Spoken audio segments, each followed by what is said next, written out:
Just a quick note here. We got a lot to cover, so I'm going to get into it here shortly. But we thought, you know, listen, with the craziness that's going on in the world right now, and of course our heart goes out to everyone who is affected health-wise by this virus. There's a lot that is going to impact our industry. We're going to get into that. So we just felt like, look, people were going to be at home, maybe with some more time on their hands, and thought it'd be useful to launch this work from home webinar series where we're going to cover a variety of different topics in and around the space that we cover and spend time in. And hopefully this is of value to you all. I am beyond thrilled to launch, not only to launch with sort of Stream Wars, because it couldn't kind of be hotter than right now in the streaming space. And I think there's a particular implication of sort of the Corona scenario, how that'll play out and the effects on television, to be talking about this particular subject and to have the incredible Rich Greenfield join me for this. There is really no analyst that kind of gets this space better, that does more homework, that has more of a pointed opinion and point of view as to what's happening, who are the winners and losers are going to be, than Rich and his new firm, LightShed Partners, which we at LUMA are thrilled to partner with on a variety of topics, more to come on that. But really, Rich has got his finger on the pulse. So thank you, Rich, for joining us. Thanks for having me, Terry. We're very excited, and it's sort of amazing how well this technology seems to be working. We're both new at this, but we've got a lot of people who've got a lot of questions. This is clearly a crisis moment in time, and so I think it's great to be able to reach out to people. We've got well over 400 people now online. Why don't you get started with the presentation, and then we'll hop into Q&A. Absolutely. So what I'm going to do is I'm going to share a deck now. I'm going to share my screen, and we're going to sort of go through a presentation, and then Rich and I will sort of mix it up and talk about what we see going on. All right, Rich, are we looking good there in terms of the presentation? You look perfect. Yeah, that's what she said. Okay, so Stream Wars and the future of TV, the inaugural work from home webinar series brought to you by LUMA. All right, once again, so here's the agenda. We're going to talk about the consumer perspective, the media perspective, the sort of digital tech perspective, and then media's strategic response. And then we'll finish with winners and losers. So let's just launch right into it, shall we? From a consumer perspective, what's going on in television could probably be described as a consumer nirvana. Never have consumers ever had the quantity of choice in terms of content, channels, and packages of content to consume. Not only do they have quantity, they've got great quality. So this past year, the primetime Emmys were dominated by streaming content. 44% of all Emmy wins were streaming content, 71% if you include HBO. And then finally, lower price. The combination of streaming packages are materially lower than the traditional cable bundle. So in summary, the consumers get a win, win, win. This is just a wonderful scenario for them. So that's great for the consumer. From the media perspective, we are at least 10 years into the narrative that TV is dead or dying. And I suppose all you have to do is look at the demographic decline in the last 10 years, with the key demos being down 25 to 60%. That is to say, the younger, higher purchase intent demos that advertisers love are down materially in terms of linear TV watching in the last decade. You may conclude that the economics, therefore, would have been crushed in TV as well. Well, not so fast. If you recall your Economics 101, price is set at the intersection of supply and demand. Well, the pullback, the reduction in linear viewing of TV is tantamount to sort of pulling back on supply. And when you have inelastic demand, all that means is price goes up. So the TV industry has actually answered the reduction in eyeballs with an increase in price, which is why it has been stable at $70 billion and is projected to stay relatively stable for the next few years, subject to change. So we looked at, with that kind of stability, what are the drivers of linear TV? And as it turns out, 87% of all linear viewing is live.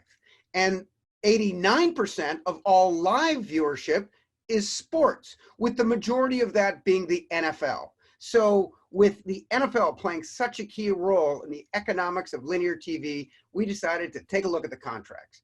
This is a summary of all of the broadcast rights for NFL slots. And a couple of things to note here. Number one, all of these contracts are up for renewal in the next year. So we are right at the nexus of when this is going to be redecided. Secondly is take a look at the size of the AFC contract for Sunday football. The last contract renewal is a 9-year deal, is $9.2 million. If that contract gets renewed at the same increase as the last increase, then it'll be $17.2 billion. By the way, prior to Corona, most analysts had estimated that it would go up even higher. So that's a $17 billion commitment by Viacom CBS. Well, they only have $900 million of cash on their balance sheet. So I would describe the sports question for linear TV broadcasters as beyond existential. By the way, they're fully committed to it. They just signed Tony Romo to a $17 million a year contract for 3 years, extendable for another 7. Should they renew that for the entire period, we're talking about another $170 million plus commitment. So let's take that off, and now we're down to only $700 million of cash on the Viacom CBS balance sheet. This is, like I said, beyond existential. And it's no wonder they have to defend their turf, because big tech is moving in, right? Amazon licensed co-exclusive rights on Thursday night to the NFL, and they licensed the Premier League in the UK. And my supposition is that if big tech gets serious about sports rights, they could really score. By the way, we're going to have lots of fun during this presentation. Jeff Bezos knows the power of what having a tuned-in audience to the NFL can do for prime customers and driving his core business of e-commerce. And besides, he's even interested in an NFL franchise. So I think we'll see more of Jeff in the future. All right. Admit, this was a slide that I had up until 3 weeks ago, and it said recession fears for 2020 are unfounded. Sure, we got geopolitical tensions and global trade turmoil and manufacturing weakness and a litany of things that one could be worried about. And there was a lot of discussion, if you recall, at the end of last year, are we headed for another recession? And this was a slide where I said, no, it's not going to happen. The election, the Olympics, everything is going up, at least in advertising. I think we now have to amend this, obviously, for Corona. Now the recession fears are probably not unfounded. They're inevitable. What a change just in the last month. And we'll get more into that later. I would, if we don't hit a recession this year, and I'm pretty sure we're heading that way, think about 2021, non-election, non-Olympic, non-World Cup year. So if Corona doesn't get us, 2021 will.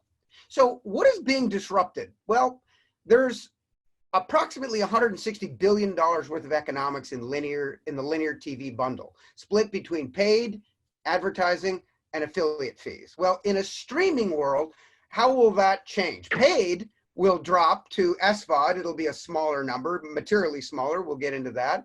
Advertising likely also to shrink as it moves to AVOD. And affiliate fees just drop out of the sky. They don't exist, at least in terms of the existing retransmission way of affiliate fees in a streaming context. Let's double click on advertising, if you will, and take a look.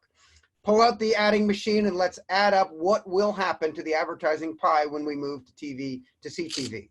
Well, we start with $70 billion of linear TV ad economics, as I just mentioned. Well, to that, we're going to add for the fact that we're going to be able to target and personalize, which will, based on what's happened in digital, produce higher CPMs. also to add is that we're, the democratization of TV that results when we're able to target will create a long tail of advertisers that will come into the TV channel that heretofore hadn't been there.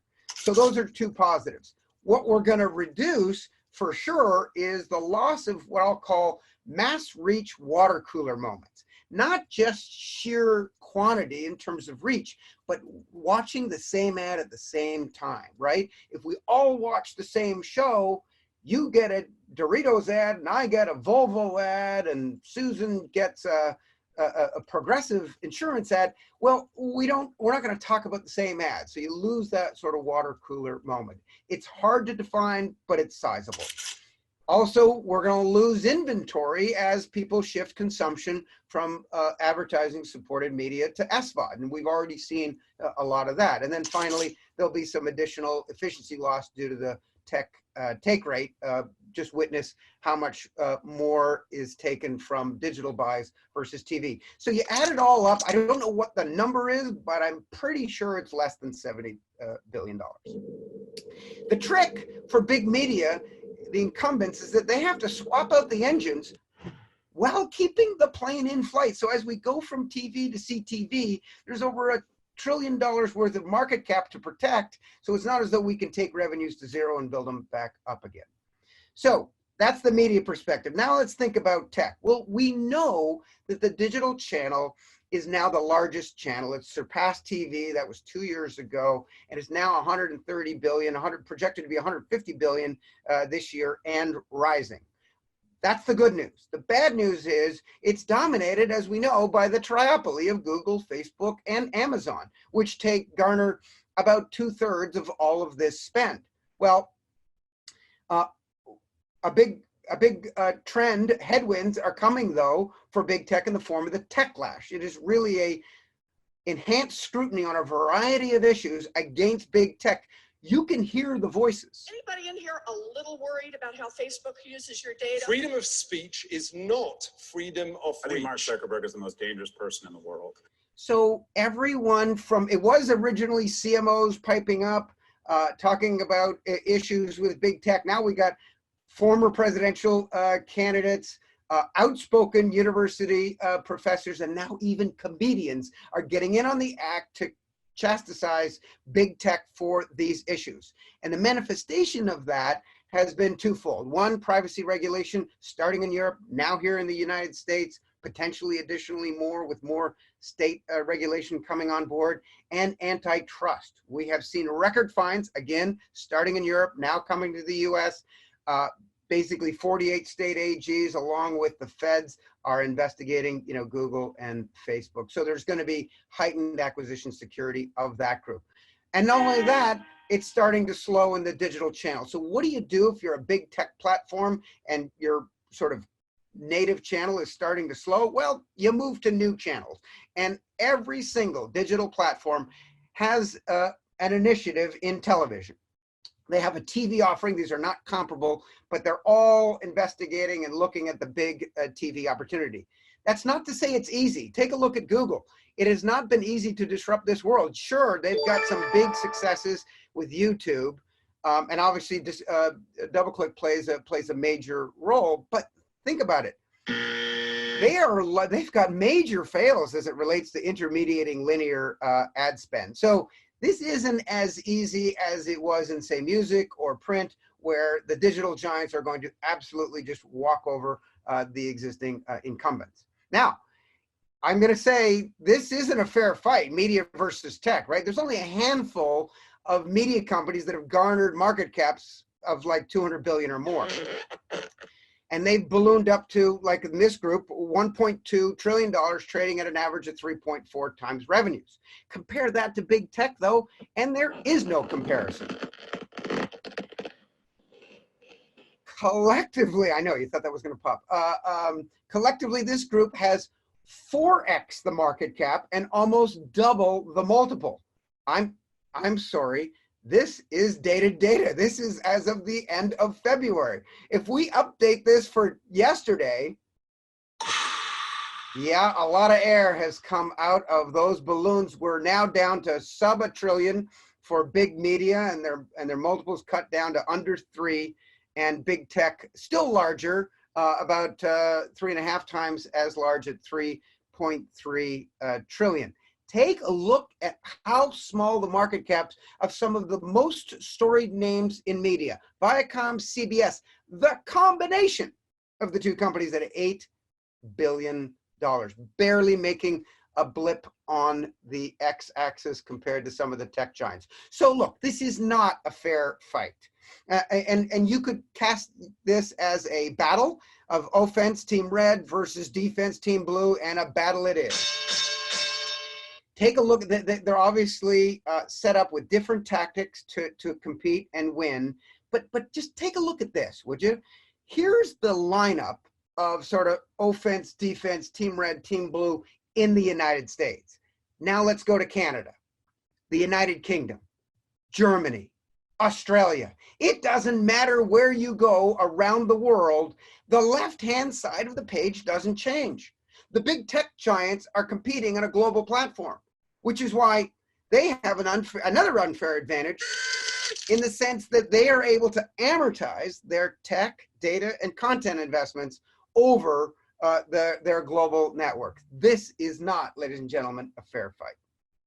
So with tech coming into television and dramatically outscaling them, what is media's strategic response? We think it's threefold.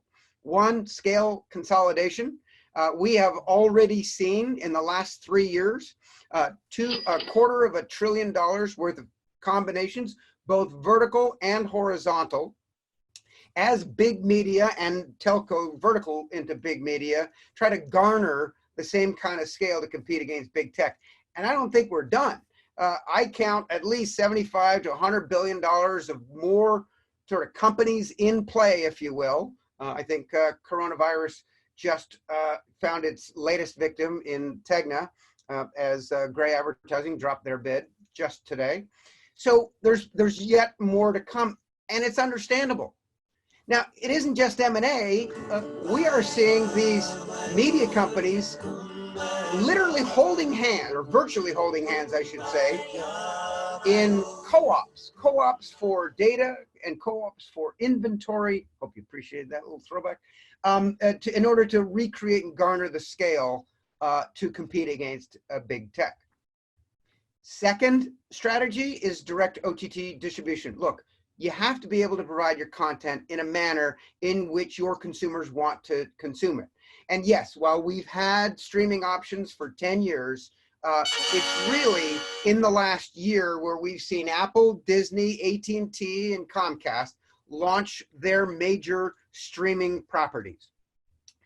And look, they're leaving nothing to chance, right? I like to say the streaming warriors are down with OTT. They're bringing A-list talent signed up for specifically the streaming channel. And they're not leaving anything to chance in terms of the launch. They have successfully launched all of these platforms with cross-promotion deals that almost ensure the success of the launches, because they know what marketing's most effective strategy is: free.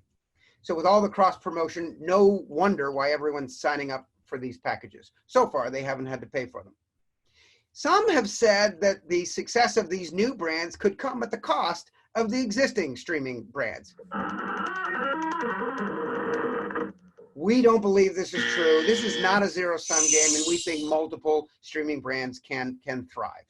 So, however, it is a war, and wars have casualties.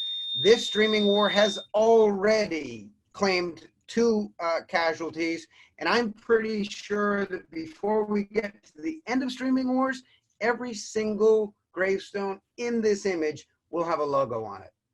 Why? Because there's too much fragmentation. Think about it, right? There's not enough room in the wallet for consumers to consume to endless numbers of subscription packages.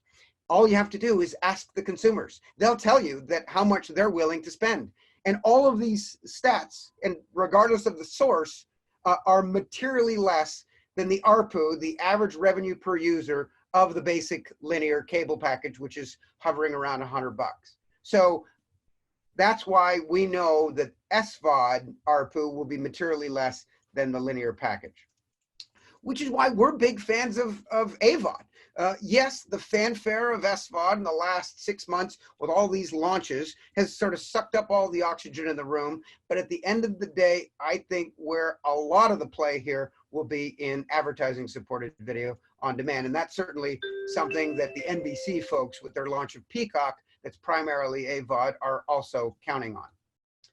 Well, this fragmented world of streaming also produces a problem of discovery for the consumer. You can't remember on which channel your great new show that you streamed the other night is on.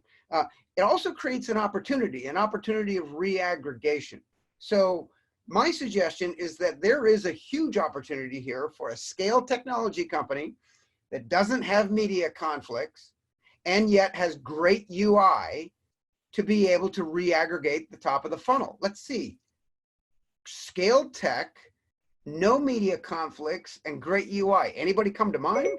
What would you like to watch? Exactly. We believe that Cupertino is after this big opportunity. And I wouldn't be surprised to see them change their app from $4.99 to $0 in order to garner that. Why? Because they know there's tremendous value at the top of a waterfall, whether it's the app store or search or commerce. Apple knows that being at the top of the waterfall of a big ecosystem like TV will garner huge economic opportunities. It's not as though they'll have this to themselves, right? You've got the OEMs and the cable guys. They're all limited to their own footprint, however, and I'm going to suggest that it's also an unfair fight. Big tech has huge advantages. Third and final trend that or plan of big media in their sort of defense battle plan is CTV technology acquisitions. Now, this perhaps comes with a caveat. You know, LUMA is an investment bank that intermediates CTV technology acquisitions, and we often call for more M&A because when you're a hammer, everything looks like a nail. Okay, so with that said, obviously the big opportunity is to apply the digital attributes of targeting, personalization, attribution, and performance to television, where you've got sight, sound, and motion, audience and spend scale, premium inventory, and brand safety. That's the opportunity. If we're successful in doing so, we will essentially democratize TV spend, as previously mentioned. Think about it. CBS has 200 advertisers. Compare that to Facebook, that's got 7 million advertisers. I'm not suggesting CBS is going to have 7 billion customers in advertising. I don't think there's enough martini glasses in the world, given the way they sell, to make that work. But the point is, there's going to, you know, a CTV targeted TV ad world will open up a whole plethora of long tail advertisers for the television channel. But there's a tremendous amount of complexity. Think about the principles at either end of the spectrum. You've got marketers and consumers, both of which view this world holistically and simplistically. What do I mean by that? Well, consumers think of it simplistically. They consume TV regardless of the device.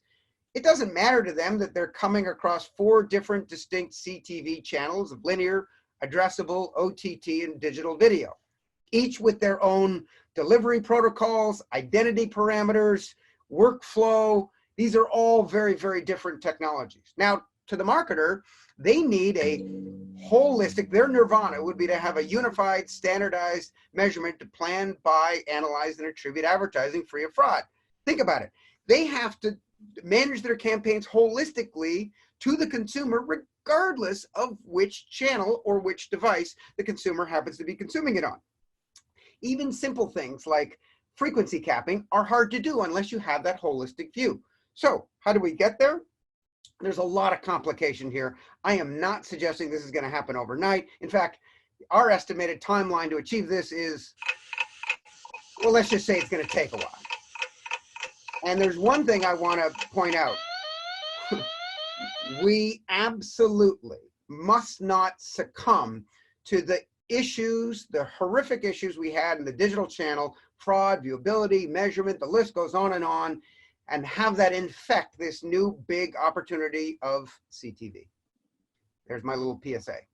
So obviously CTV requires technology. That's why we have the convergent TV LUMAscape that maps companies that intermediate across linear channel, addressable linear, OTT, digital, and of course the data providers that make it all work. The analogy we use is glue. This is like glue that binds all of this stuff together.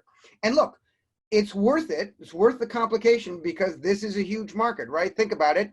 You've got linear migrating to OTT.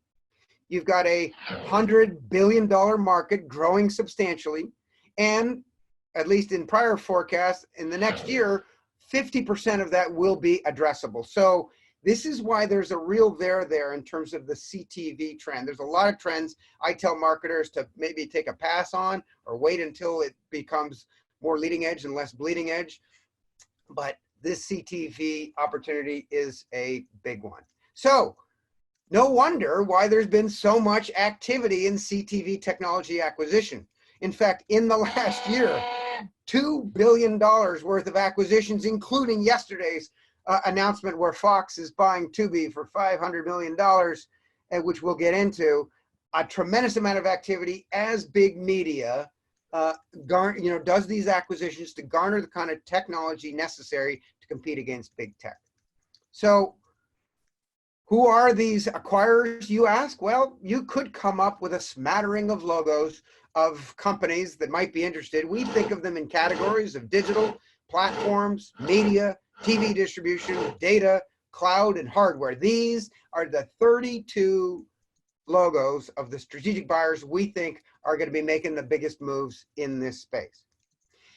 And finally, let's end with winners and losers. Let's light this candle. No, sorry, not you, Scott. Thank you. We'll do our own winners and losers here. We're going to do it by category. So brands, let's think about it. This ought to be good for brands, right? More choice after they get past the learning curve, as long as we don't have those digital, issues that plagued us in that channel. For the agencies, this is good because complexity equals margin. We saw that with programmatic. For the tech intermediaries, same thing. Complexity is equal to margin. There should be more take right here. For big tech and data, this is all good, right? This is basically newfound opportunity for them and a really, really large market.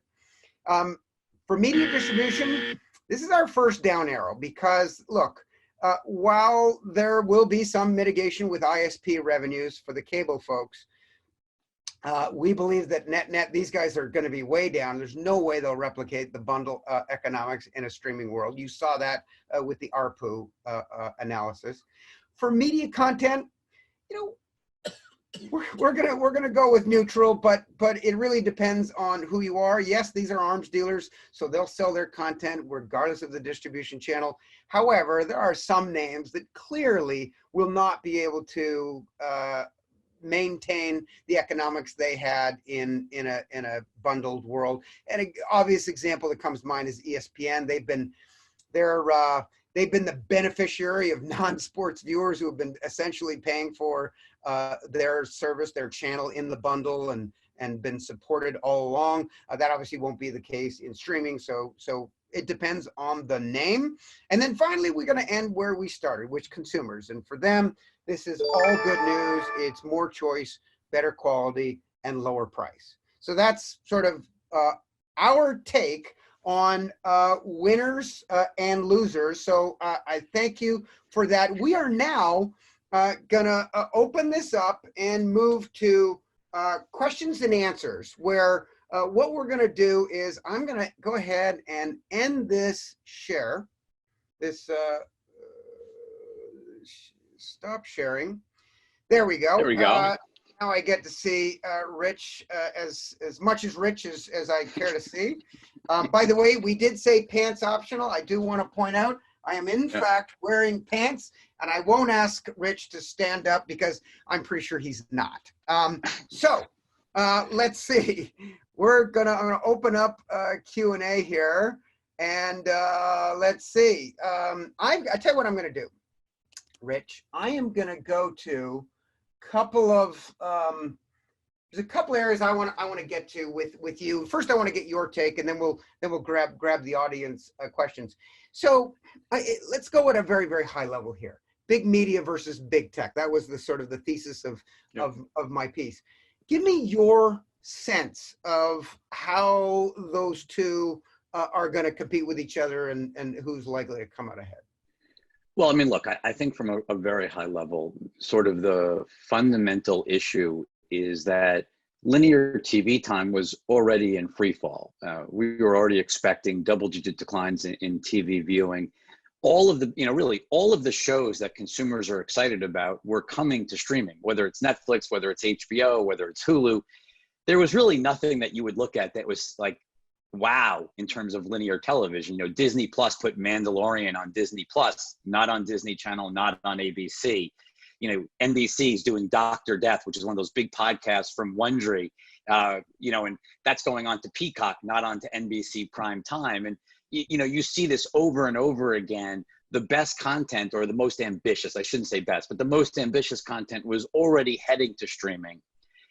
So I think there's no doubt that from an entertainment standpoint, the clear winner is technology, or the tech platforms, the direct-to-consumer platforms. Now, interestingly, the big tech companies that you mentioned don't really seem to have much of an appetite for video outside of Amazon and Apple. The pure ad players, meaning Facebook and Google, don't really seem to want to get into traditional TV-like content.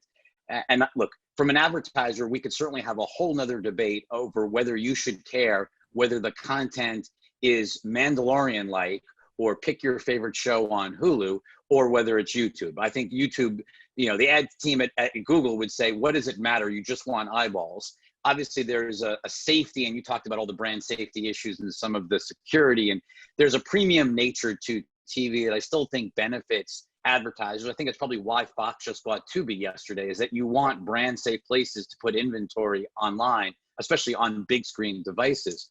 But, you've got two companies in Amazon and Apple that are obviously making big inroads. I think Amazon obviously ahead of Apple, and obviously Amazon's the only one that has an ad play in this. Apple, Netflix, obviously ad free. Amazon, I think IMDb TV, I think you're going to see get a lot more ambitious over the course of the coming year. But I think the reality is for consumers, there really isn't, I don't really think this is a battle from a consumer standpoint. I think the reality is, everyone likes to say streaming wars, but it's really all of these streaming services are going to win. People are going to take Netflix, Hulu, Amazon Prime. I mean, you're not paying for a lot of these things either. You're getting Amazon for shipping. You're not getting it for Prime Video. You're buying a new iPhone. You're not signing up for Apple TV Plus incrementally. I mean, some people are, but the vast majority, these are essentially included with other services. And so the reality is the shift to on-demand TV is unstoppable. If anything, I think in many ways, what's happening right now in terms of the pandemic and people being stuck at home, is it going to increase TV viewing? Absolutely. Like we saw some stats over the last couple of days where TV time spent is up double digits. I mean, there's no doubt that people are spending more time watching linear TV, but streaming is up even more. And Verizon came out with that, and I think 12 or 13% rise in streaming video. So there's no doubt that people are streaming more during this crisis. So I think the one thing that really, where I would, sort of pause is really on the sports point, because we really haven't seen the tech platforms. If they really wanted to destroy the legacy TV ecosystem, you need to see the Apples and the Amazons make very big bets on sports programming. And so far, now this could change, but so far we haven't seen any, what I would call, huge move in that regard. Obviously, there's a football contract that's coming up for bid, but we haven't seen anything that I would call game-changing out of big tech.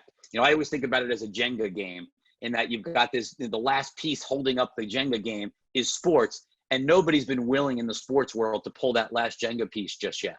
Right. And we came to the same analysis. What about originals? How big a role does original content play in the success of these streaming channels? Because it varies widely. No wonder you said Mandalorian. It's no wonder they put it on the Disney Plus channel, is because they need subscribers, and it seems to me that that's very attractive for customer acquisition. New content is what drives people. I mean, you see it with Netflix day in and day out. Netflix is now publishing their top 10 every single day in every major country. You're being able to get a live look at what's happening on Netflix. And there's no doubt that fresh content is what's driving it. You're seeing all of the shows, they dropped 2 movies over the last few days Spencer Confidential, and I think it's called Lost Girls, both of those in the top 5. And people really want fresh content. And I think that's going to be one of the real challenges for Disney with Disney Plus, is that they were really relying on their movie pipeline to fill the void from not having a lot of originals. So when a movie went into its TV window, effectively, its pay TV window, you used to see that on Netflix. Now they were going to put it on Disney Plus.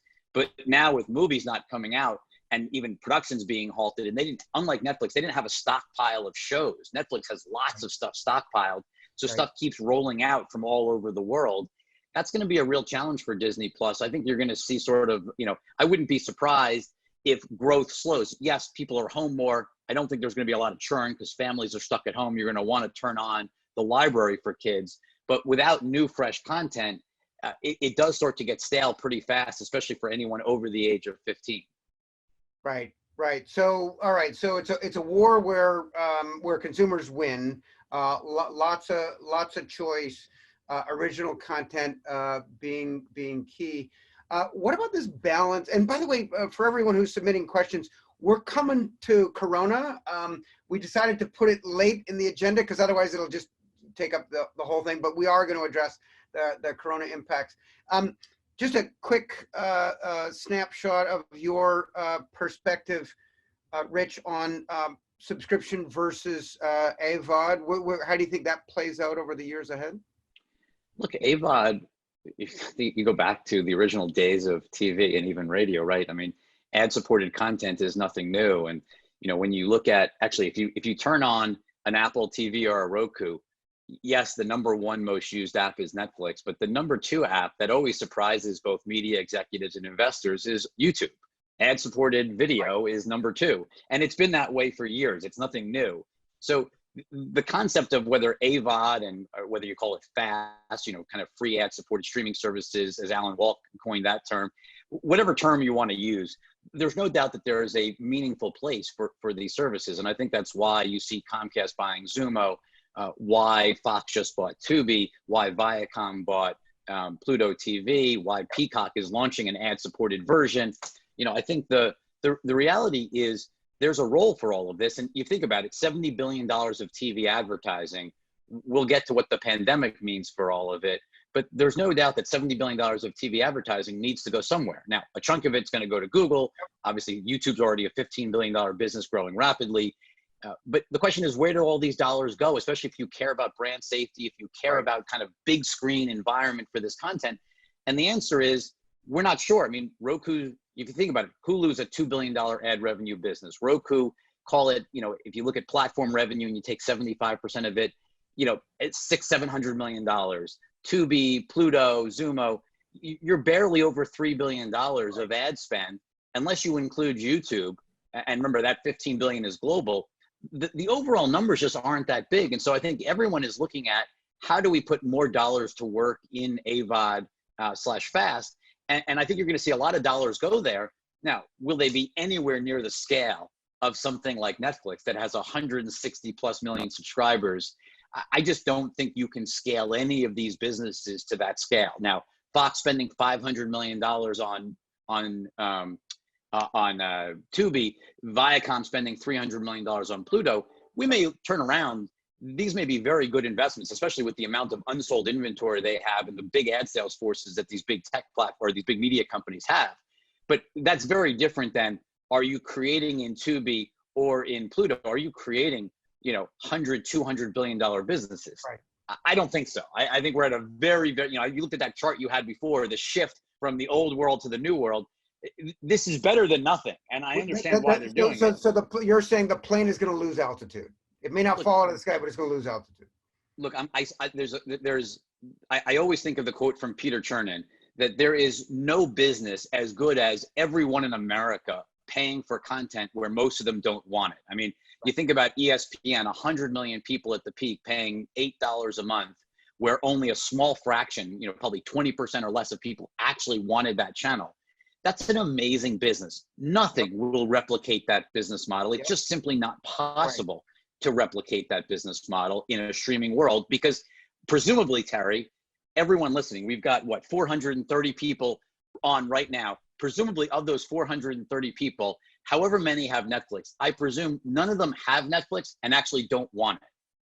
Whereas lots of them have a cable subscription and don't want ESPN or don't want Discovery or don't want CBS.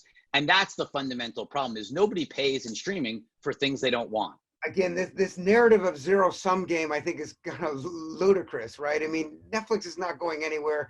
And if anything, there'll be the rest of world distribution for every major U.S. Broadcaster, maybe save Disney. Because why would HBO want to build out an infrastructure in India? Or why would Peacock want to build out a Nigerian streaming platform? Netflix has already done it, so there'll be a natural international partner. I want to go to, before we move off linear, this notion I identify, you've identified, everyone's identified sports as being, this critical component. With the new contracts coming up in 2022 and, given what's going on in particular now, do you see any of the tech platforms being far enough along, whether it's Amazon or YouTube? I got to imagine those are the only ones capable of being able to buy a big package on TV, or do you think they'll continue to experiment and big media will continue their contracts if they can? Look, I think all signs are that Facebook has no interest. I mean, I think you've seen Facebook really pull back pretty dramatically. I think Apple, surprisingly, I think Apple has the dollars to do it, but I don't sense a lot of interest. And remember, they're not in the advertising business. They don't like advertising. Eddie Q's been very vocal on, he doesn't like ads. His family doesn't like ads. He doesn't think his consumers like ads. And so he's not big on ads. So that makes it hard to justify the cost of sports. And remember, look, would sports put Apple TV Plus on the map? I mean, having Monday Night Football having Sunday Ticket would absolutely put Apple TV Plus on the map. And look, maybe they'll go there, especially with a premium package like Sunday Ticket. But I think doing the linear packages is much more difficult because of the lack of advertising, and that's just not where their head is at. And so I'd be surprised if they went in that direction. Right. That leaves two big tech companies. I don't think Netflix has any interest in advertising. They don't do advertising. So that really leaves, you're really looking at Amazon and Google, and especially Google vis-a-vis YouTube TV. Those are probably the two tech platforms that I could see doing something more significant from a sports standpoint. I mean, Amazon has done more in the last few years than anybody else on the sports side. And so I think they are a highly likely bidder for a major sports package. I wouldn't be surprised. Sunday Ticket would fit perfectly into Amazon. You're seeing Amazon getting more ambitious. They're bought a part of the Yes Network. I mean, they definitely seem to have larger aspirations. Yep. Google, I mean, look, if you think about the model of DirecTV, it was, hey, you, Terry, you want Sunday Ticket, you have to buy DirecTV. And so it wasn't just getting value out of Sunday Ticket. It was kind of that indirect value from being a subscriber to DirecTV. So it was additive and building upon that. YouTube could do the same thing. They could say, hey, if you want Sunday Ticket, you have to be a YouTube TV subscriber. Now, it's probably a $2 billion plus expense to do it on an annual basis. And so it's not something to take lightly. Yep. But I do think that that's one way you could create indirect value and really create meaningful economics, is by sticking it into YouTube TV and making it an add-on, much the way, if you think about the way UFC is an add-on for pay-per-views for ESPN Plus, it sort of follows that model. And look, ESPN Plus could certainly be a bidder. It's a big number, and Disney's got a lot of troubles right now. So that may be hard to digest in this environment, but I do think that there's a chance that you do see some of the packages go to digital players. But again, Sunday afternoon, Sunday evening, I think all of those are going to broadcasters. The NFL wants reach, and the only way to get reach is going to be through television. I agree. So I agree, and I guess the other question is, not only do the economics still probably make sense for media to do the next round of major sports rights, I'm not sure we're there yet from a technology standpoint. Thomas Eaton asked a question about, forget about economics, guys. What about simultaneous viewership? I mean, we've seen crashes even with the biggest of companies. YouTube has crashed on live events where you get mass simultaneous viewership. We know that OTT is still kludgy in many respects. I think the folks at Fubo have done an amazing job of building their back end, but we're still talking small numbers compared to linear TV, who have had the last 75 years to perfect their technology. Although I will say we're getting a pretty good live look at video streaming capabilities of the internet with basically the entire world working from home and using things like Zoom right now. And so we're real time demonstrating the. Yeah, so look, maybe views on this will change, but look, I do think that even, if you were talking to the MLB, NFL, and NBA, I think all of them would have concerns. You think about the biggest NFL game of the week in terms of viewership is the 425 National Game of the Week. If you stream that game on Facebook or Amazon, or any of these platforms, look, my gut is Google could handle it, and Google probably, if they were on this call, my guess is they would say they could handle it. But again, until you actually try it and you have that type of simultaneous, tens of millions of people watching for 3 hours, it's never been tried before. So we honestly just don't know whether you could do something of that scale with good picture quality. My guess is that gets solved over the course of the next 4 or 5 years. And so maybe the next contract, it becomes more possible. But Terry, the bigger problem is people are not tuning into digital for, all the time. People still turn on the television on Sunday for sports and flip between games. People are just not in the habit of going to Apple TV Plus. I mean, I do think they're in the habit of going to Netflix. Like, you come home from work and you turn on, or come home from school and you turn on Netflix, or you even watch Netflix in school, but don't tell anyone. But the reality is you're not in the habit of turning on Facebook or Google or Amazon for sports. And so until these companies build up enough sports content, it's sort of a chicken and the egg that the consumer isn't thinking about it. And so the only people that are going to go watch sports on streaming are going to be diehard fans. You're not going to get the casual fan. If the NBA shifted from TNT to Facebook, you only get casual fans on Facebook, whereas you're only going to get the diehards that are going to go search for that game that are on Facebook. You're going to lose the casual viewers that were flipping through the dial, and I think that's very worrisome to these sports leagues. With the long tail of these streaming platforms, I talked about there being too much fragmentation. There's going to be lots of casualties. Do you have a rule of thumb in terms of number of subscribers? Anna Milicevic asked about, is there a sort of sustainable subscription level of customers for it to be viable? Well, I mean, look, AVOD, obviously the costs are much lower. A lot of times you're doing revenue shares, although I think with the competition in AVOD, one of the big things that no one's really talking about is that you're starting to move to having to pay and actually license content at a fixed fee versus being able to do it on a rev share basis. And that has very big, profitability implications to all of these AVOD platforms. And it's not really being talked about, but it's absolutely happening, that there's just so much AVOD demand in the last 6 months that you're starting to see the studios say, hey, no more revenue shares, pay us up front. Right. In turn, the cost of this actually does mean you need greater scale. And so in some ways, these companies being consolidated makes sense because they're going to need greater scale to compete for the licensing of content, and not to mention bigger balance sheets to take on ownership of these titles. Well, I think on an SVOD basis, I mean, look, if you can't get to tens of millions of subscribers, it's not just a subscriber number. It's obviously an ARPU issue. You think about, people were like, I've gotten the question in the last few days, just put Mulan on Disney Plus. Don't even put it out in the movie theaters. Like, movie theaters are closed. Give us Mulan right now. Put it on Disney Plus. But Terry, the problem is Disney Plus is $6.99. It's really hard to all of a sudden include a movie that you think can do $1.5 billion globally, and you're just going to put it in a service for $6.99. Now, if Disney said, okay, new release movies, no more theaters, we're going direct to consumer at $15 to $20, you've got a whole different story. I mean, obviously Netflix is doing it with, a $13 price point, upwards of $16 price point. $6.99, that's heavily discounted down to, I think the ARPU for Disney Plus last quarter was $5.50. The math just simply doesn't work to make that type of rapid shift right now. And so I think that's why you're not seeing the studios put their big blockbusters. They're basically just delaying them, saying we'll come back to this when we can. Right. Although we'll see if when we get to Corona, whether that impacts things. Just by the way, time check with folks. We're 6 minutes away from the top of the hour. We're going to keep going.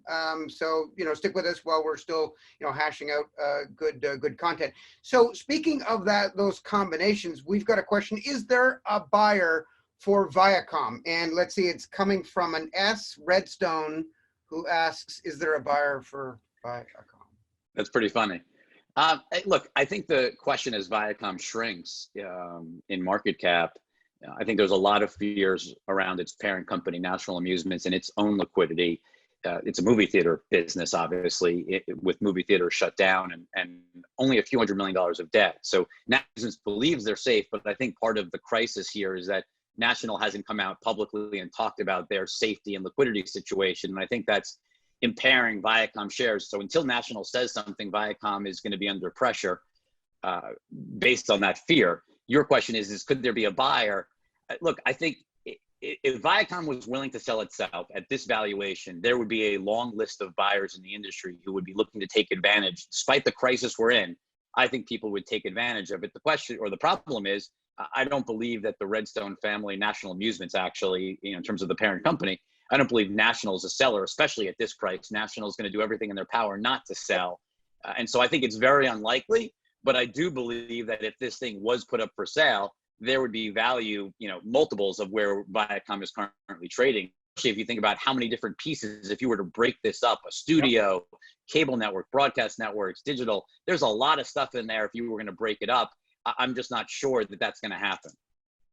Here's a great question, and that is with we've seen CTV is a big trend with streaming, direct to consumer. We've seen a lot of brands grow share rapidly. One of the biggest problems for many companies is they don't know who their customers are. So CBS has no idea who consumes CBS because of the distribution intermediation. Somebody anonymous asked the question, do you think large sports rights owners will go direct to consumer, like Premier League, basically launching their own streaming capability with their own brand, going straight to the consumer, bypassing the intermediary? And obviously they're relying on those distribution rights right now. Is there a way to sort of bridge the two so they don't have to go cold turkey when they switch? Look, it's a scary world out there right now in terms of potential recession, or maybe we are in a recession already and pandemic. So you're talking about owners, team owners, leagues reaching into their own pockets and spending money on technology, marketing, customer care to support a direct-to-consumer streaming business. I don't want to say it's not possible, but I would be highly suspect of that happening, particularly in the current environment. The reality is the NFL was sort of the test case for this, right? I mean, they launched the NFL Network and eventually realized that NFL games on Thursday night on the NFL Network was not as good as putting them on broadcast TV. And number one show on broadcast TV in prime time every week is Sunday Night Football. Number two is actually not Monday Night Football. Number two is Thursday Night Football on Fox. Right. And so the power of broadcast from a reach standpoint, I think that was a great example. If you want people to play your sport, people need to watch your sport. If you want people to be engaged with your sport, it needs to be available. And the reach that's available on television relative to doing it in streaming, I think it honestly just doesn't make sense to go direct. Maybe there's certain packages, but again, even something like Sunday Ticket, I think is very hard to justify going direct for the NFL. Do I think that they could make the NFL Network available more broadly? I mean, look, it'd be great if we could get the NFL Network off of TV and into digital. I mean, imagine if you could get the NFL Network as an add-on to Amazon Prime. That would be really interesting. But as an add-on, so that's the key. You got to go co-exclusive, right? You can't just go cold turkey. You mentioned Thursday night, and obviously Twitter 2 years ago co-licensed Thursday Night Football. You're a big Twitter bull. Where do you're currently you got a buyout, right? We do. I mean, look, I think Twitter is sort of a unique beneficiary. I mean, if you think about time spent, but are they? Do they have an opportunity in sports streaming? Let's just be clear. In Q4, let's just look at the last quarter reported was Q4. Twitter's advertising was call it what, a tenth of Facebook's. I mean, you're sorry, a 20th of Facebook's. I mean, this is still such a small company in the scheme of its ad spend. I just don't think they have the types of dollars. Can they do little things like they did where they, a simulcast contract that cost at that point tens of millions? Sure. Did it financially make sense? Probably not at this point. I mean, I think it was important back then to kind of reinvigorate morale around Twitter. But my guess is Twitter is becoming an essential utility for people knowing what's going on around them and around the world, and It sure new product seems launches. It sure seems that this week, right? I mean, if the Academy Awards are on, something live is on. Facebook is a ghost town, and everybody's on Twitter talking about what's going on. It's all in real time, and then you get a scenario like now. It's like, I guess it's a mixture now, but when things are in the immediate moment, it feels like Twitter owns real time relative to any other channel. And so, look, so are there advertisers under pressure? For sure. There's no doubt that Twitter has advertisers under pressure. Is travel and leisure a big category? No, but is Japan important to them? It's a double-digit revenue is Japan for Twitter. So yeah, there are definitely worries points for Twitter. But if you think about, look, there are lots of things. I mean, you're not driving in cars to listen to radio. You're not passing billboards right now. You're stuck at home. Twitter is got to be growing time spent, has to be growing ad impressions. And I would think, especially if you think about, how you reach people during a crisis, what better way for brands than leveraging a mobile platform like Twitter? Yep. All right. So there's so many questions around Corona that, I mean, we've been holding this off, folks, for a reason, because once you go there, do you ever come back? We're going to finish with winners and losers. And for those of you, there's still 330 of you on. If you stick to the very end, we've got a world premiere comedy content coming. So stick around. I'm sure you'll have some fun. I want to talk about Corona now, both in terms of the primary effects. Obviously, we're going to have this, health as the virus moves through whoever it's going to infect and whatever the consequences of that will be in recovery. There's going to be a healthcare effect, and obviously there's an immediate effect of closures, retail, travel. TV production is now being limited. I saw that Ford is closing its production. So there's going to be immediate impacts, and then there's going to be sort of secondary, longer term impacts. You wrote a blog post this morning. Can you give us the thumbnails of that and what's your view?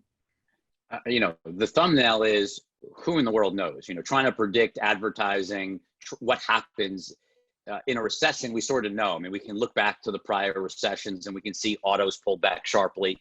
We can see that food and candy were up. We could see that telecommunications were up in the last recession. Pharma was up in the last recession. And ad spend fell, but it didn't collapse. I mean, I don't want to mitigate a down high single digits, but TV advertising certainly didn't collapse in the last recession. Here, we're in a whole new ballgame because one, not only are we moving into a recession, or we may already be in one, but we've got a pandemic that we don't know how long it lasts. We don't know how long people are stuck in their homes. And then the crazy part of this is that the biggest part of TV advertising, or the piece that draws brands most to television, is live sports. And there's no live sports essentially anywhere on planet Earth right now.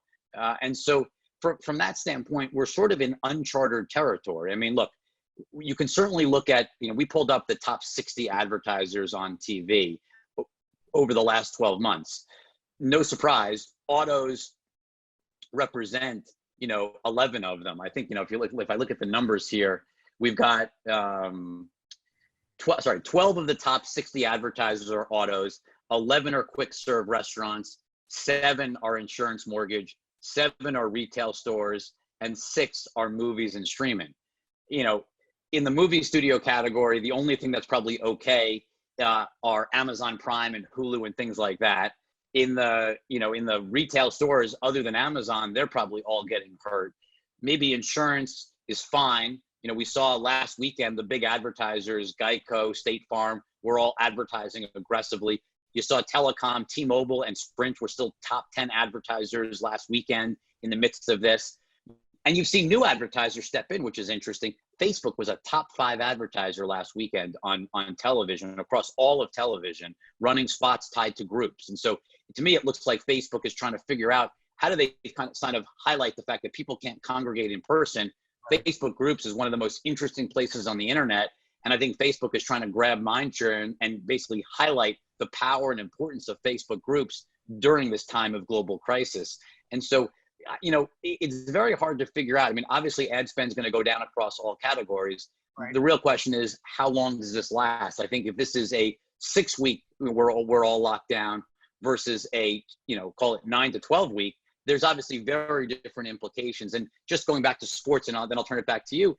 On the sports side, the NBA, again, is not canceled. The NCAA tournament was actually canceled. The NBA is on pause. The NHL is on pause. You talk to the Mark Cubans and league owners who have been on TV over the last few days. They're all hopeful of getting the championship on, or the playoffs in, over the summer. That's still possible that we could have call it July, August NBA playoffs. You're seeing the Kentucky Derby not canceled, but moved to the fall. And so, you could have a ton of sports advertising that is essentially on TV, not killed, just moved from, Q2 or Q1, Q2 over to Q3, Q4. And so that's what also makes this very difficult, is understanding how long this lasts. Because I think as soon as people can spend, obviously there'll be economic repercussions, but I would assume as soon as people are allowed out of their houses again, things like quick serve restaurants start ramping up their spend very, very quickly. Yep. Yeah, I think from from our perspective, I think I agree with all that, which is to say we don't know. That said, it is a function of how long this thing will be prolonged. At this stage, right, we're almost sort of all sequestered in our homes. If this lasts more than 2 months, I mean, there goes 2020, right? I mean, the upfronts are canceled. We don't even have an opportunity for you to be able to buy advertising, let alone the inventory. But I'm not even sure. Do you think the upfronts even happen in May? No. I mean, I would assume they just delay the upfronts. No, I'm not sure there is upfronts for 2020. Because the definition of upfront has got to be at the early part of the year, right? I mean, that's the whole premise. I mean, I think you probably combined it, like what we're doing with our conference. So the other thing though is deals, and we're going to have a specific webinar to talk about sort of consolidation trends and the M&A opportunity and what happens in an environment like this. But suffice to say that deals are a function of confidence, right? You would never capitalize your future. It's essentially what you're doing with M&A deal is you're taking what you expect to happen in the future and you're paying for it all today and hoping it plays out better than expected. Obviously, in a world where there is less visibility into the future, you simply can't do that math. There's no NPV that works when things are uncertainty. So uncertainty is the enemy of M&A, and we're certainly seeing that already with deals sort of breaking or going on hold as companies are just trying to figure out where employees are going to work and what demand looks like for their businesses. So I don't want to give away the store. We're going to talk about it in detail on that webinar, but suffice to say that it's certainly not a positive. Let's talk about winners and losers. We've already talked about Netflix, and you're a big bull there, and I concur with you.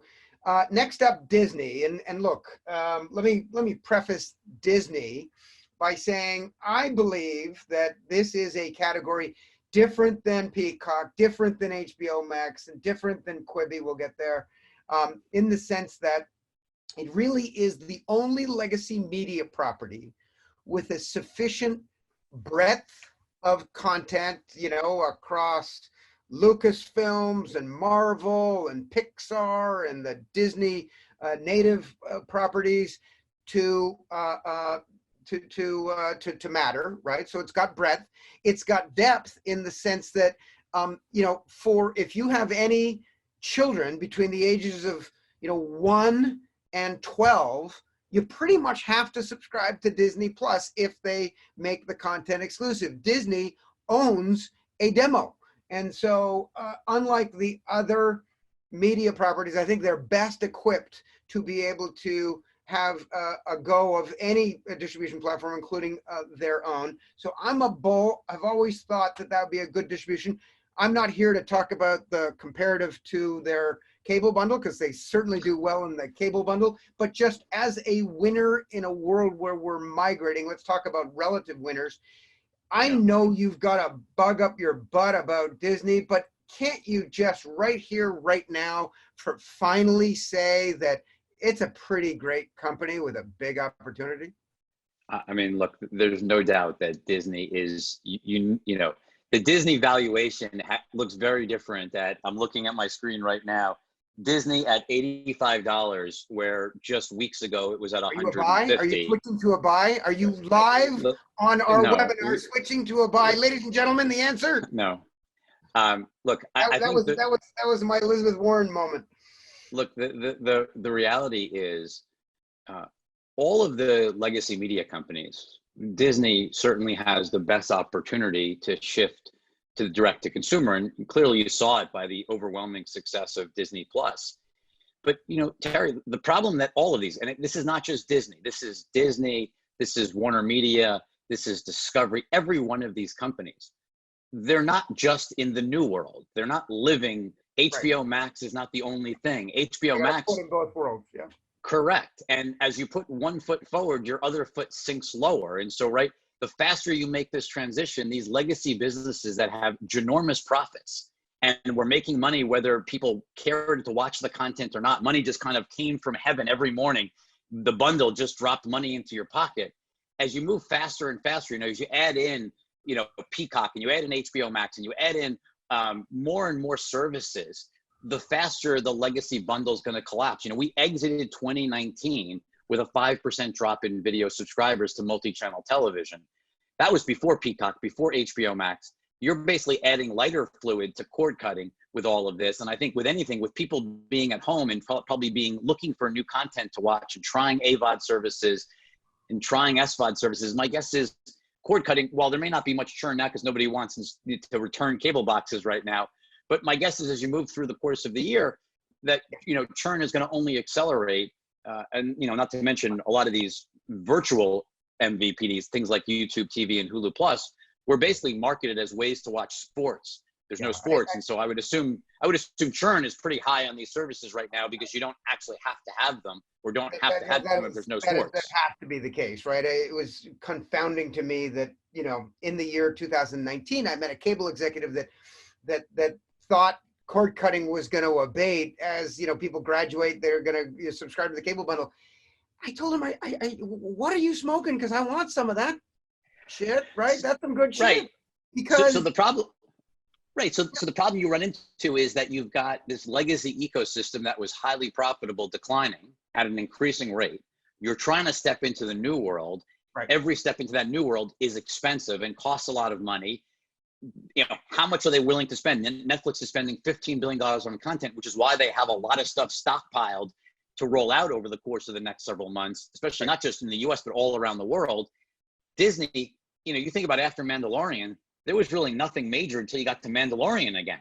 Right. And so the reality is. But hang on. That's during a period where you can still get the Disney stuff elsewhere, right? You really have to look at it.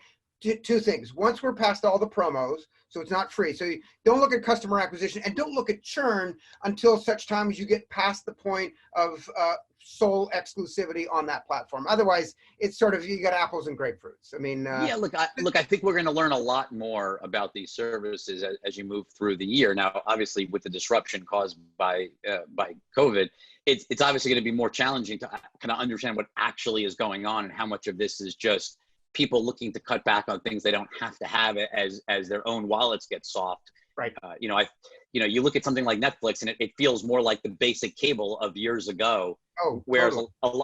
whereas a lot of these other services feel like things that you might add on, like an HBO, if you're financially capable.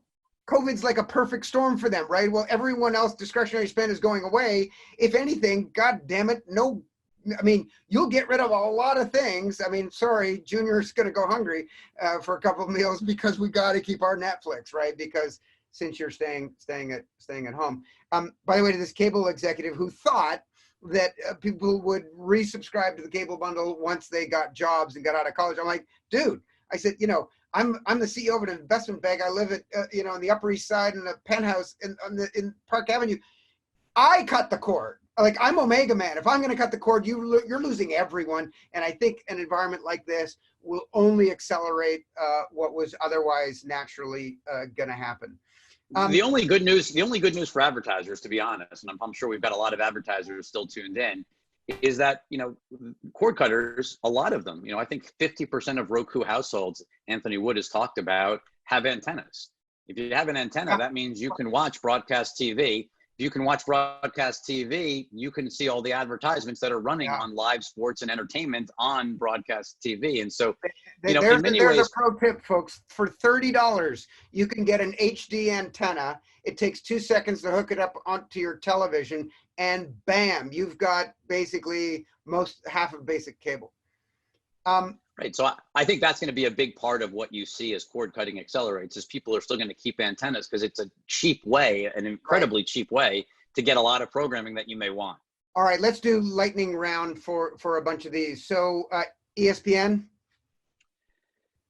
I mean, look, they were already challenged. This is really going to be hard on them. And, the big question is just how long, for all of these sports networks, it's all just how long does it last? Because if you can bounce back and put sports on during dead periods, like there isn't a lot of sports midsummer. There'd be a lot of interest, obviously, to watch the NBA finals in mid-July when all there is really is baseball. And so I think it really depends on just how long this lasts before you can answer that. But obviously they're in a very tough spot where, there's really no reason to advertise on ESPN until sports come back. I'm pretty sure if you put the USA-Russia 1980 Olympic game, right, the Miracle on Ice, on TV right now, it'd get huge numbers. What about Hulu? Flanker strategy? What's the plan with Hulu? Well, look, I think Hulu is trying to figure out its identity. I mean, they're putting FX shows on Hulu instead of on the FX network, and trying to say that FX is now on Hulu, but it's sort of consumer confusing. Are these shows? The consumer doesn't understand that FX is a cable channel. Now it's a sub-brand of Hulu. The reality is they should just make it Hulu Originals. It's just a confusing element. Making it these sub-brands, all it's going to do is distract the focus of consumer. First of all, no consumer is going to care. They're going to know that Hulu has great content, whether it says FX as a brand for devs or not.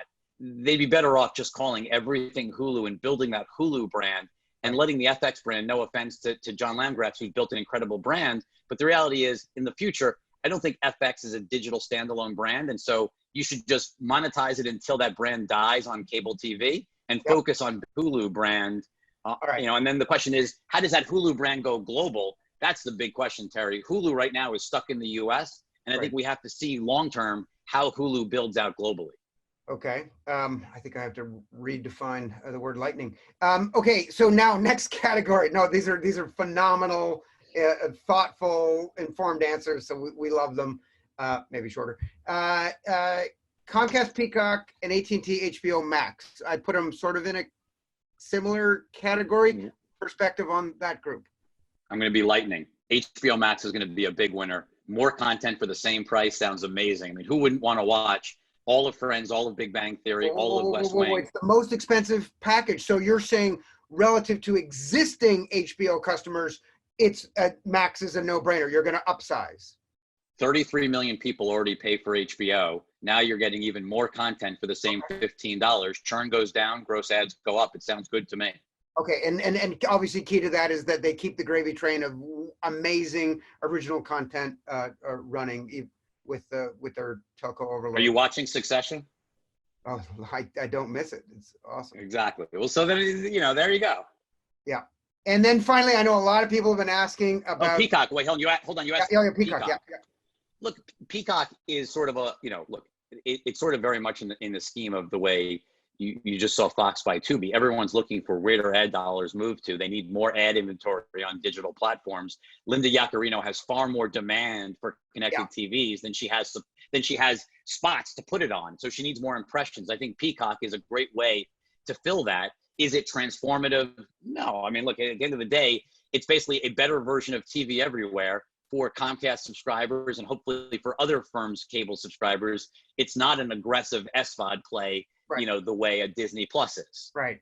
It's basically Hulu all over again. Right. We're leaving the most controversial to last. Quibi. It's either you could. This is going to be super lightning. A, it's going to zero, which by the way. Or B, they completely revolutionized TV content, short form TV content on the mobile phone, and it's going to be a skyrocket slam dunk winner. I don't know. I mean, look, I tend to believe this is more of a winner than a loser, simply because great content always finds eyeballs. And, Go 90 never had great content. This actually has, I've seen hours of Quibi content. Not all of it's amazing, but I've seen enough that there is. You're the one who's seen hours of Quibi content. Okay. I have seen 3 hours of Quibi content in 7-minute clips. And it's awesome. It's a lot of content to consume. Look, there's a comedy show with Pete Davidson, by the Farley brothers. Yep. But Bill Murray guest stars. Like, it's gotta be good, really right? good. It's really good. Like, I wanted to see the entire thing. I saw 3 episodes. I don't remember the name of it off the top of my head, but the reality is mobile content. We're all on our phones. We're living on our phones even before this crisis took hold. We're spending a ton of time. And remember, T-Mobile just bought Sprint. T-Mobile is fully behind Quibi and is going to make it available to their subscribers like they did Netflix. Yep. Look, this is on Jeffrey. Jeffrey, if he creates great content, people are absolutely going to show up, especially given how many people are going to have it through T-Mobile. But this is really a question of, the content needs to be good and consistent. I don't think there's any video platform that has failed with really good content that people wanted to watch. And so that's where I come out is if the content's good, people will be there. So I lied when I said that was the last one, but should any of these streaming platforms launch now? Should they, Quibi was gonna launch. Should they just say, screw it, let's just launch? Like Universal just announced that their movies are now available. They're talking about an Overton window. They're shifting the content. Overton window is shifting to just dump it all out there because people have all this time on their hands. Should Quibi just launch now? If I were HBO Max, Peacock, and Quibi, I would literally hit the go button next week. I think you have people stuck at home, dying to watch content. Otherwise, all you're doing is ceding market share and time spent to Netflix. Yep. The sooner you can get into the marketplace with content. Now, look, I don't know how much of the content was fully shot and ready to go, so that makes it hard to know. Obviously, these services have a lot of library. I would even soft launch and just say, look, introductory price, we're starting out. Here's our soft launch. There may be kinks, but you have an opportunity while people are literally stuck at home. I see my kids and what they're doing. They're technically on spring break right now. And, yes, they're going outside a little bit, but they're doing a lot of video consumption. Yeah. You look at Verizon said that I think video game consumption was up 75% week on week. Yeah. If I'm these companies, if I'm HBO, don't you want to get Friends out there right now? Everybody would watch Friends. If they could watch it on HBO Max right now, they would be bombing Friends. Because Friends is like it's like a warm blanket, right? It's just oh my God, I would love Friends right now. All those characters. It's like Seinfeld does well in times like this. We want. I hope John Stanky is listening to this because I would love to see HBO Max start next week. I think we could all use a little bit of Ross and Rachel right now. Tony? Oh yeah, he is listening. There we go. Cool. And just I really like Snapchat. Are they going to play in this in any way, shape, or form? Well, look, a lot of Facebook advertisers are small businesses, and so I think Facebook is uniquely, maybe Google has a lot of them too. Obviously, Google and Facebook are really built so much. These two companies, these giants. Yes, very distributed all around the world. I think your slide said 7. I think it's actually up to 8 million advertisers now on Facebook around the world. Obviously, that's very heavily reliant on small businesses, whereas companies like Twitter and Snapchat, look, that was the hope that they were going to build and get small businesses and grow from hundreds of thousands of advertisers to millions. But I would actually say that both Snapchat and Twitter are both better positioned because they have a lot less small business advertising versus the national advertisers who are better equipped to withstand this and who are going to be looking to reach people and keep their brand vibrant. Whereas the small businesses who either are shut down or can't operate, they may pull back out of necessity for a period of time until the economy recovers. So I actually think Snap and Twitter probably at the margin are better positioned in the crisis, being more national, global advertiser centric than small business centric in advertising. Awesome. Rich, so I think there's many more questions, and I apologize to the 42 people who have open questions right now. I think we've kind of used up a lot of our life. We got to the bottom of the hour here, and we got a few other things to do. So look, there's a reason why I asked Rich Greenfield to join this live stream. I'm going to go back to my deck now. It should be pretty obvious. Just super well informed. Why is that not podcasting? Super well informed in terms of his understanding of the space and the players. It really is encyclopedic. Rich, where can folks go to get your research? We are lightshedtmt.com. Anyone in the industry is welcome to register. We love having more industry readers. We're a subscription business for institutional investors, and we love chatting. So if people want to hit me on Twitter, it's Rich Lightshed. And we love debating the future of media, especially during times of crisis. And Terry, I can't thank you enough for putting this on very short notice. I mean, we just started talking about this a few days ago, and having it materialize and work well with hundreds of people is pretty amazing. We've still got over 200 people online. Yes, and by the way, there is going to be as soon as I can figure out how to share my screen again, it doesn't want to let me. Again, we've got a nice crescendo here, folks. So don't necessarily leave just yet. Screen sharing has failed to start. Please try again later. I don't really understand that. So maybe just as I'm figuring out this, let me just grab a question that was there. Regional sports networks. I know we could probably have a podcast on that alone, but what's your perspective there?